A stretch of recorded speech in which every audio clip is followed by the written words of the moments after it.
Day in my life as a marketing student. Bilisan?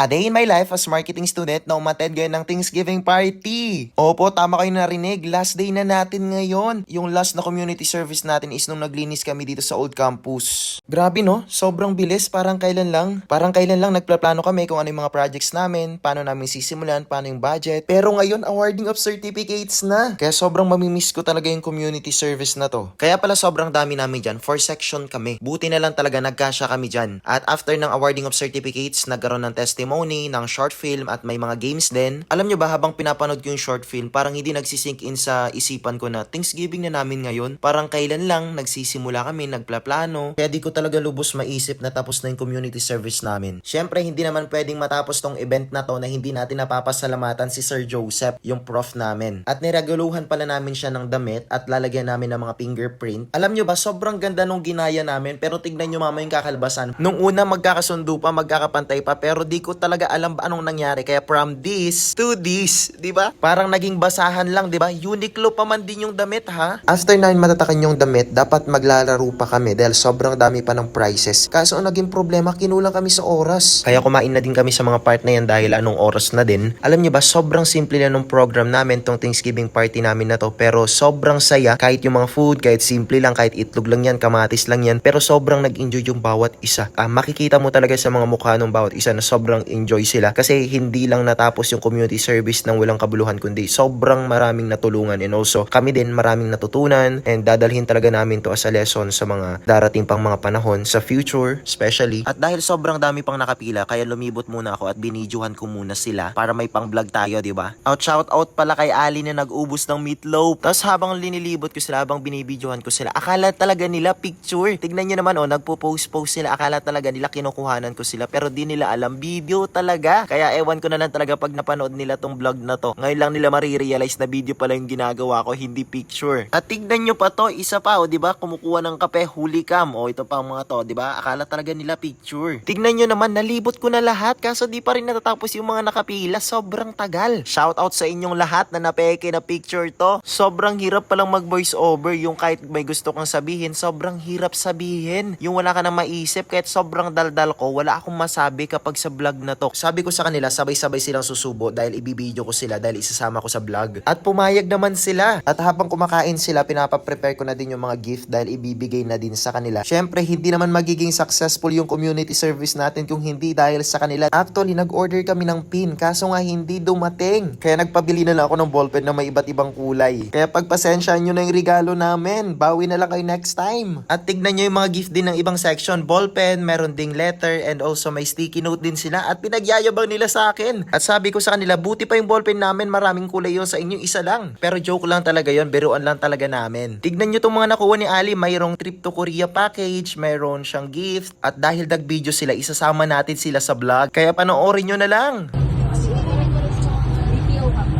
Hi! We're in Vietnam. Ayun na. Thailand yun.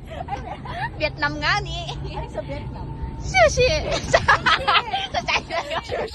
China. Dito ko muna puputulin tong vlog na to at salamat sa pagsama. Hanggang sa susunod. Pakada! Through you, I can do